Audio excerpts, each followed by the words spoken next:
Hello friends, welcome to study pro. আমি বিশ্বনাথ। আর আজকে যে ক্লাসটা সেটা স্পেশালি বিগিনারদের জন্য আর তাদের জন্য যারা অঙ্ক দেখে ভয় পায়। দেখো, আজকে সব প্রশ্নগুলোই পুরনো যে পরীক্ষা হয়েছে সেই পরীক্ষাগুলো থেকে কালেকশন করা, আর খুব সহজ, সিম্পল। এর থেকে সহজ অঙ্ক আর মনে হয় হয় না। ঠিক আছে, তো চলো দেখে নিই কেমন কেমন অঙ্ক, কত সহজ অঙ্ক আমাদের আগের পরীক্ষায় এসেছিল। দেখো এখানে সুদের হার 5% থেকে কমে 4% হলে এক ব্যক্তির প্রাপ্য বিশেষ করে 250 টাকা কমে যায়। ওই ব্যক্তির জমা মূলধন কত? তাহলে কথাটা বলা হয়েছে কি, যে 5% থেকে কি 4% কমে গেল।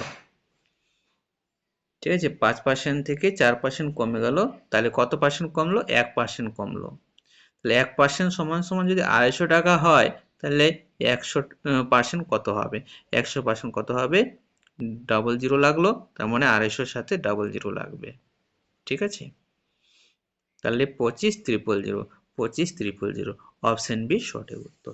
তাহলে এত সহজ রকম অঙ্ক আসে, তাহলে আর চিন্তার কোনো কারণ নাই। তোমরা যারা অঙ্ক দেখে ভয় পাচ্ছ তারা অবশ্যই তৈরি থাকো। অঙ্ক এতটাও কঠিন হয় না। হ্যাঁ, অঙ্ক খুব সহজ হয় যদি আমরা শিখে যাই। তাহলে আমাদের শিখতে হবে, শিখে গেলেই আমাদের অঙ্কটা খুব সহজ হয়ে যাবে। কঠিন বিষয় তখনই হয় যতক্ষণ আমরা সেটাকে না শিখে থাকি। ঠিক আছে, চলো নেক্সট অঙ্কে যাই। দ্বিতীয় প্রশ্ন, কোনো বিদ্যালয়ে বালক বালিকার অনুপাত 7:5। যদি ওই বিদ্যালয়ে মোট ছাত্র সংখ্যা 2400 হয় তবে বালিকার সংখ্যা কত? তো এখানে দেখো, এখানে টোটাল মোট ছাত্র ছাত্রীর সংখ্যা দেওয়া হয়েছে 2400, অনুপাত দেওয়া হয়েছে 7:5, আর সেখান থেকে আমাদের বালিকার সংখ্যা বার করতে হবে। তাহলে বালিকার সংখ্যা যেহেতু বার করতে হবে, গার্লসের সংখ্যা যেহেতু বার করতে হবে, তাহলে আমরা গার্লসের অনুপাতটা যেটা হয়েছে সেটা আমরা দিব উপরে। তাহলে 7:5, তার মানে বালিকার অনুপাত হচ্ছে 5, তাহলে 5কে আমরা উপরে দেব, আর দুটো অনুপাতকে যোগ করে নিচে বসাবো। দুটো অনুপাতকে যোগ করলে কত হয়? 7 আর 5 যদি আমরা যোগ করি তাহলে 12, 2400 টোটালটা এদিকে বসাবো। ঠিক আছে, এবার কাটাকাটি করব। 12 দুগুণে 24, দুটা শূন্য বসে যাবে, 200কে 5 দিয়ে গুণ করলে হয়ে যাবে 1000। তাহলে 1000 সঠিক উত্তর, অপশন সি সঠিক উত্তর। তাহলে দেখো, এইরকম সহজ অঙ্ক পরীক্ষায় অলরেডি এসেছে। তাহলে আমরা যে গ্রুপ সি আর ডি এর প্রিপারেশন নিচ্ছি, সেখানে কি এরকম প্রশ্ন আসার সম্ভাবনা আছে? অনেকটাই রয়েছে। তাহলে আমরা সহজ থেকে কঠিনের দিকে এগিয়ে যাব, ধীরে ধীরে এগোতে থাকবো। আজকের ক্লাসটা শুধু তোমাদেরকে ইন্ট্রোডিউস করানোর জন্য যে কত সহজ সহজ অঙ্ক পরীক্ষায় আসে। তাহলে তোমরা যারা ভয় পাচ্ছ অঙ্ককে দেখে, তারা ভয় পেও না আর। ঠিক আছে, চলো পরের প্রশ্নে যাই। 3 নম্বর প্রশ্ন দেখো, একজন লোকের কিছু মুরগি এবং কয়েকটি গরু ছিল। যদি তাদের মাথার মোট সংখ্যা 48 এবং পায়ের মোট সংখ্যা 140 হয় তবে লোকটির কাছে কতগুলো মুরগি ছিল? তাই মুরগি আর গরু এই দুটো ছিল একটা লোকের কাছে, সেখানে মাথার সংখ্যা আর পায়ের সংখ্যা দেওয়া হয়েছে, সেখান থেকে আমাদের মুরগি সংখ্যাটা বার করতে হবে। এটাই তো, চলো তাহলে বার করি। মাথার মোট সংখ্যা 48 দিয়েছে, তাহলে আমরা মুরগি ধরে নেব x। ঠিক আছে, যদি মুরগি আমরা x ধরে নিই, তাহলে কাউ কত ছিল, অর্থাৎ গরু কত ছিল? তাহলে 48 থেকে মাইনাস করলে পেয়ে যাব, তাই তো। মোট যদি মাথা 48টা হয়, তাহলে তার মধ্যে এক্সটা যদি মুরগি হয়, তাহলে 48 মাইনাস এক্স, সেটাই হচ্ছে কাউ। এবং পায়ের মোট সংখ্যা 140, তাহলে পায়ের মোট সংখ্যা কত হবে? এগুলো মুরগিগুলো, ঠিক আছে। তাহলে মুরগিগুলো দুটো করে পা হয়, তাহলে 2 দিয়ে যদি গুণ করি তাহলে আমরা পেয়ে যাব 2x। ঠিক আছে, আর কাউয়ের কি? কাউয়ের হয় 4টা করে পা, অর্থাৎ কাউ হচ্ছে 4টা করে পা, এখানে আমরা দিব 4।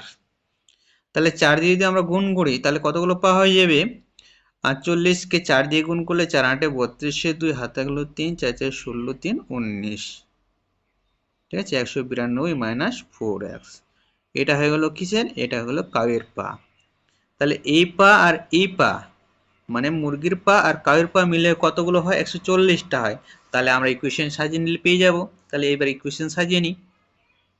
তাহলে বলা হয়েছে 192 মাইনাস 4x, ঠিক আছে, এটা হয়ে গেল গরুর পা আর এটা হয়ে গেল মুরগির পা, সমান সমান 140টা পা। ঠিক আছে, এবার এটাকে সলভ করি আমরা। তাহলে -4x থেকে +2x বাদ দিলে কত হবে? -2x হয়ে যাবে। ঠিক আছে, বা 140 এদিকে আছে ডান দিকে, বাঁ দিকে আছে 192। তো 192 যদি বাঁ দিক থেকে ডান দিকে যায় তাহলে মাইনাস হবে, মাইনাস হয় তাহলে 192 থেকে 140 যদি মাইনাস হয় তাহলে হয়ে যাবে 52। ঠিক আছে, এবার 192 যেহেতু বড়, তাহলে 192 এর সঙ্গে মাইনাস চিহ্ন আছে, মাইনাসটাই থেকে যাবে। তাহলে এই দিকেও মাইনাস, এই দিকেও মাইনাস, মাইনাসে মাইনাস কেটে গেল। এবার 1 সমান সমান কত হলো? 1 সমান সমান 2 দুগুণে 4, 2 6 12, 26। তাহলে সঠিক উত্তর হয়ে যাবে 26। 4 নম্বর প্রশ্ন দেখো, এখানে বলা হয়েছে 600 এর 20%, x এর 25%, x এর মান কত? একদম জলের মতো সহজ। এত সহজ সহজ অঙ্ক আগের যে পরীক্ষাগুলো হয়েছে সেই পরীক্ষাগুলোতে এসেছিল। দেখো 600 এর 20% কত? 600 এর 20% বলা হয়েছে, তাহলে আমরা পার্সেন্টেজের সাথে দুটো শূন্য কেটে দেব, 20 আর 6 কে গুণ করলে পেয়ে যাব আমরা 120। ঠিক আছে, আর বলা হয়েছে x এর 25%, x এর 25% মানে কি? x এর 25% বলা হয়েছে, তার মানে x/4 লিখতে পারি আমরা, x/4 লিখতে পারি। চলো, যাদের এখানে বুঝতে অসুবিধা হচ্ছে তাদেরকে একটু ডিটেলসে বলে দিচ্ছি। যারা যারা বিগিনার আছে তাদের জন্য স্পেশালি যেহেতু ক্লাসটা। তো দেখো x এর 25%, তাহলে আমরা এর যেখানে থাকে সেখানে গুণ চিহ্ন দিই। 25% মানে এইভাবেই তো সাজাই আমরা, 25/100। তো এটা কাটাকাটি করলে কত হবে? 25 একে 25, 25 4 100। আবার ঘুরে ফিরে এই x এর সাথে 1 গুণ করলে x/4 আসলো। তো 1 সমান সমান কত হবে? 1 সমান সমান হয়ে যাবে কত? 12 4 48, 480। তাহলে অপশন সি সঠিক উত্তর। 5 নম্বর প্রশ্নটা দেখো, এখানে বলা হয়েছে একটি সাইকেলের ক্রয় মূল্য 4000 টাকা। সাইকেলটি যদি 3200 টাকায় বিক্রয় করা হয় তবে ছাড়ের শতকরা হার কত? তাহলে এখানে ছাড়টা বার করতে হবে, ছাড়টা নয়, আমাদের ছাড়ের শতকরা হার কত সেটা বার করতে হবে। তাহলে খুবই সহজ, 4000 টাকা ক্রয় মূল্য, বিক্রয় মূল্য হচ্ছে 3200 টাকা। তার মানে 4000 টাকাতে কত টাকা ছাড়? 800 টাকা ছাড়। 4000 টাকায় ছাড় হয় 800 টাকা, তাই তো? তবে ছাড়ের শতকরা হার কত? তার মানে 100 টাকায় কত টাকা ছাড় সেটাই আমাদের বলতে হবে, তাই তো? তাহলে যেটা বার হবে সেটা আমাদের অবশ্যই ওই 800 থেকে কম হবে। যেহেতু 4000 টাকার ছাড় হচ্ছে 800 টাকা, তাহলে 100 টাকা ছাড় অবশ্যই 800 থেকে কম হবে। তাহলে এরকম ক্ষেত্রে আমরা কি করি? এরকম ক্ষেত্রে আমরা ছোটটা উপরে করি। তাহলে ছোটটা আমরা উপরে করব। ঠিক আছে, 4000 এই উপাদানটা একা আছে, এটাকে 800 বসাই দিতে হবে। ঠিক আছে, চলো, তাহলে দুটো শূন্য কেটে গেল, 40 দুগুণে 80, আর একটা শূন্য বাকি আছে, তার মানে 20, 20%। তাহলে অপশন বি সঠিক উত্তর, 20%। 6 নম্বর অঙ্কটা দেখো, পার্সেন্টেজের অঙ্ক, একবারে জলের মতো সহজ অঙ্ক। এখানে বলা হয়েছে কোন সংখ্যা হতে তাহার 40% বিয়োগ করলে বিয়োগফল 300 হবে? কোন সংখ্যা হতে 40% বিয়োগ করলে 300 হবে?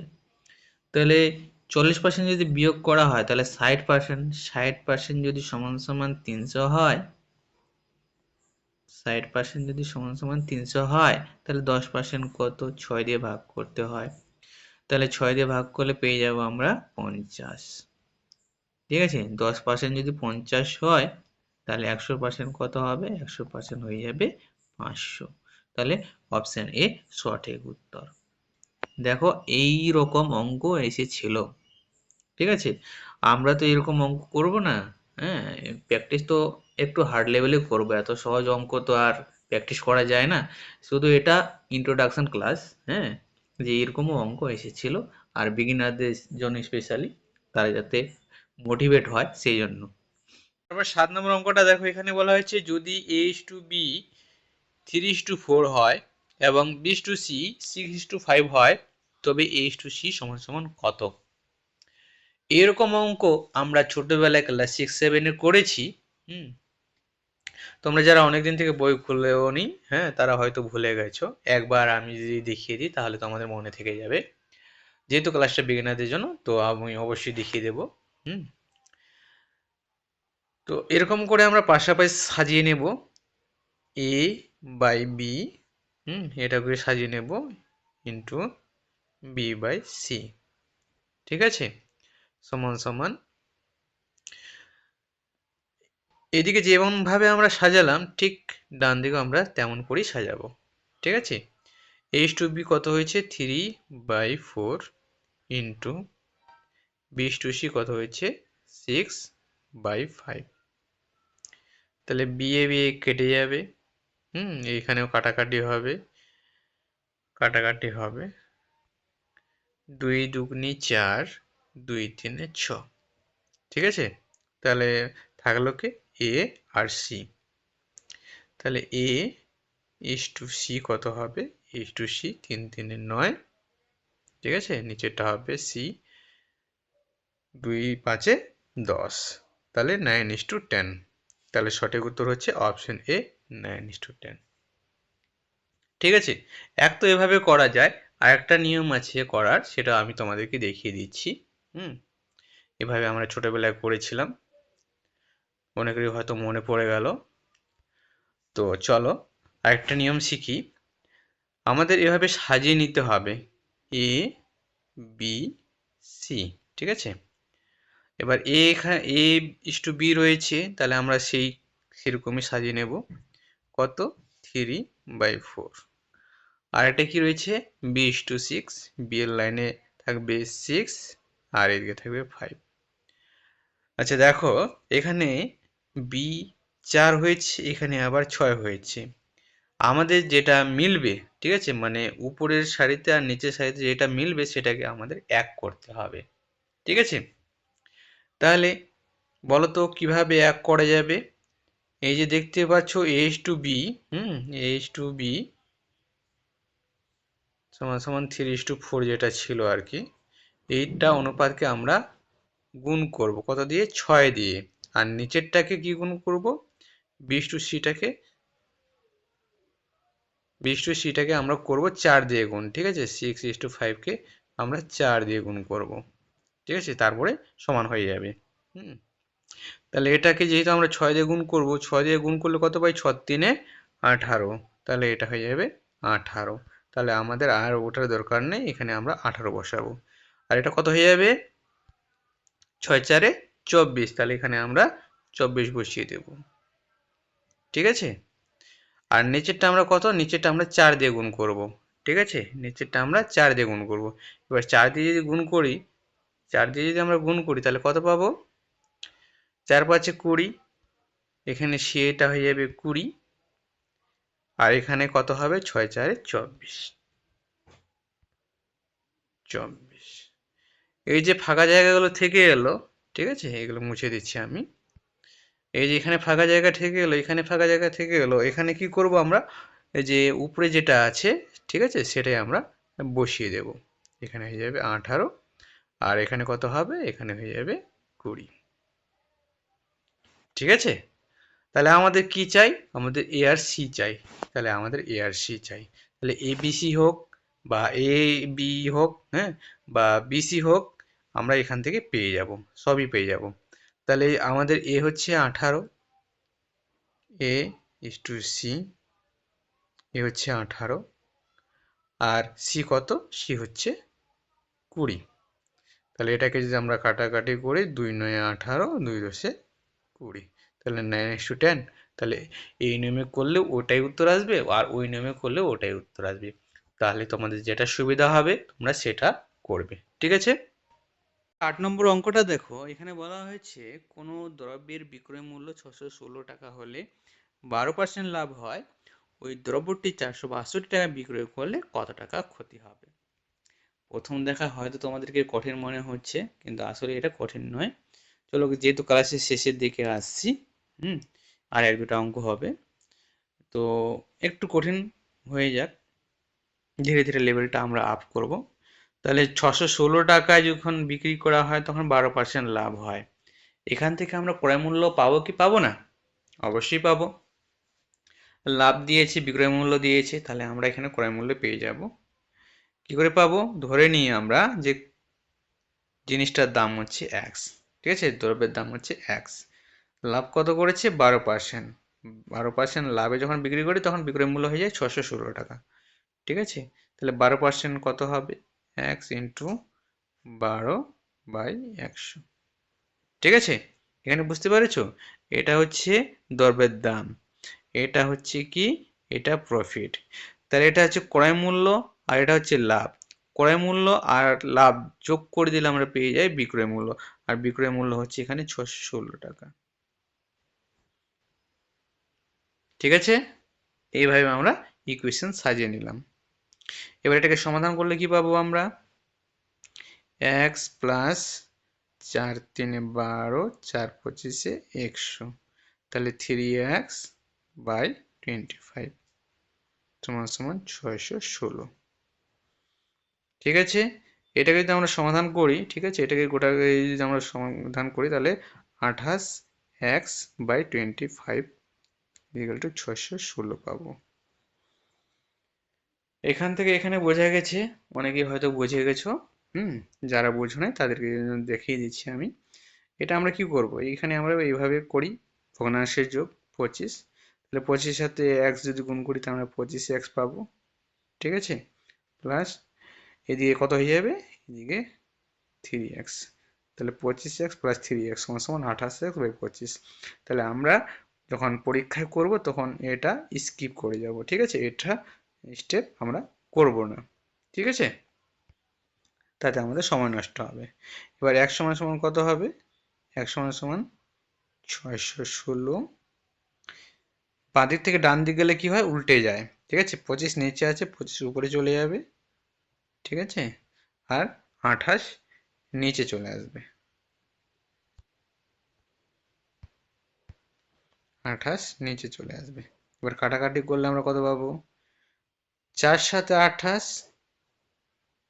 4 একে 4, নেমে গেল 2, 21, 4 5 20, 4 4 16, 154, ও 7 2 14, 7 2 14, 22। এই 22 আর 25-এ গুণ করলে কত হবে? 22 আর 25-এ গুণ করলে 5 2 10, থাকলো 1, 2 2 4, 5 2 10, 4 14 আর 15 5, হাতে গেল 1, 2 4 আর কে 5। তো দুই সংখ্যার গুণগুলো মুখে মুখে কিভাবে করে নিই, তোমরা হয়তো ভাবছো যে আমি কিভাবে করছি। এখানে দেখো নাও আমি কিভাবে করছি। 22-কে 25 দিয়ে গুণ করব, 5 দুগুণে 10 0, হাতে গেল 1, 5 দুগুণে 10, 2 দুগুণে 4, কোণে গুণ করতে হবে, ঠিক আছে, গুণ করে যোগ করতে হবে। তাহলে 5 দুগুণে 10, ঠিক আছে, 2 দুগুণে 4, 10 আর 4 14, আর হাতের 1 ছিল, ঠিক আছে, 4 আর 1 14 আর 1 15, 5 হাতে থাকলো 1, আবার হাতে 1 থাকলো, তাহলে 2 দুগুণে 4, 4 আর 1 5, ঠিক আছে, 550। এইভাবে আমি মুখে মুখে কিন্তু গুণ করেছিলাম, যা তোমাদের এখানে আমি করে দেখালাম, ঠিক আছে। তাহলে তোমরাও প্র্যাকটিস করো, তোমাদেরও এইভাবে গুণ করা যাবে, ঠিক আছে। এবার 550 টাকা কি, এটা কি ধরেছি আমরা? x এর মান 550 পেয়েছি, x এর মান ধরেছি আমরা ক্রয় মূল্য, তাহলে এটা হচ্ছে ক্রয় মূল্য। এবার বলছি ওই দ্রব্যটি 425 টাকা, এই 462 টাকা যদি বিক্রি করা হয় তাহলে কত ক্ষতি হবে। এবার এত দামে 550 টাকা দামে সে কিনেছে, অর্থাৎ বেশি দামে কিনেছে, কম দামে বিক্রি করেছে, তার মানে ক্ষতি হবে। তাহলে ক্ষতি কত হবে? বিয়োগ করলে পেয়ে যাব 462। 10 থেকে 2 বাদ গেলে 8, এখানে চলে আসবে 6 আর একটা 7। 15 থেকে 7 বাদ দিলে 8, ঠিক আছে, এই একটা এখানে চলে আসবে 88 টাকা। অপশন ডি 88 টাকা। তারপর 9 নাম্বারটা দেখো, 9 নম্বরের অঙ্কটা দেখো, এখানে বলা হয়েছে ABCD এর মধ্যে কিছু টাকা এই অনুপাতে ভাগ করা হয়। যদি সি ডি এর থেকে 1000 টাকা বেশি পায় তবে বি কত টাকা পাবে। তাহলে বি কত টাকা পাবে সেটা আমাদেরকে বার করতে হবে। হ্যাঁ, এবার বলা হয়েছে সি ডি এর থেকে 1000 টাকা বেশি পায়। সি ডি এর থেকে কত অনুপাত বেশি পায়? দেখো, এটা হচ্ছে ডি এর অনুপাত 3 আর সি এর অনুপাত 4। তাহলে কত অনুপাত বেশি পায়? 1 অনুপাত বেশি পায়। আবার এখানে বলেছে ডি এর থেকে 1000 টাকা বেশি পায়। তাহলে 1 অনুপাত যদি 1000 টাকা হয়, ঠিক আছে, তাহলে এখান থেকে আমরা বি এর অনুপাতটা বি এর আসল টাকাটা পাবো কি না? তাহলে বি এর অনুপাত কত? 2। বি এর অনুপাত হচ্ছে 2। তাহলে 2 অনুপাত সমান সমান কত টাকা হবে? 2000 টাকা হবে। তাহলে অপশন সি সঠিক উত্তর। দেখো কত সহজ অঙ্ক ছিল। ঠিক আছে, তারপর নেক্সট অঙ্কে চলে যাই। এখানে বলা হয়েছে দুটি সংখ্যার অনুপাত 5:8 এবং তাদের অন্তর 69। তাহলে দেখতে পাচ্ছ এখানে অনুপাত দিয়েছে আর এখানে অন্তর দিয়ে দিয়েছে। বড় সংখ্যাটি কত? কত সহজ অঙ্ক, এগুলো পরীক্ষায় আসছিল, এরকম অঙ্কগুলো আসছিল। তাহলে এটা আজকের লাস্ট অঙ্ক। হ্যাঁ, তোমাদের আশা করি ভালো লাগবে। হ্যাঁ, সব বুঝতে পারলে যে কত কত সহজ অঙ্ক চলে আসে। আমরা তো এরকম প্র্যাকটিস করবো না, আজকে শুধু ইন্ট্রোডাকশনের জন্য বলে দিচ্ছি। চলো, তাহলে ডিফারেন্স কত? 5:8। ডিফারেন্স কত দুটোর মধ্যে? দুটো অনুপাতের মধ্যে 3-এর ডিফারেন্স। ঠিক আছে, আবার ডিফারেন্স দিয়েছে 69। তাহলে 3 অনুপাতে সমান সমান কত? 69 হয়। তাহলে 1 অনুপাত সমান সমান কত হবে? 3 দুগুণে 6, 3 তিরিকে 9, 23। এবার বলো তো এখানে বড় সংখ্যাটি কত? বড় সংখ্যা কোনটা? 5 না 8? 8। তাহলে 8 দিয়ে গুণ করলে পেয়ে যাব 8 3 24, 4 হাত থাকলো 2।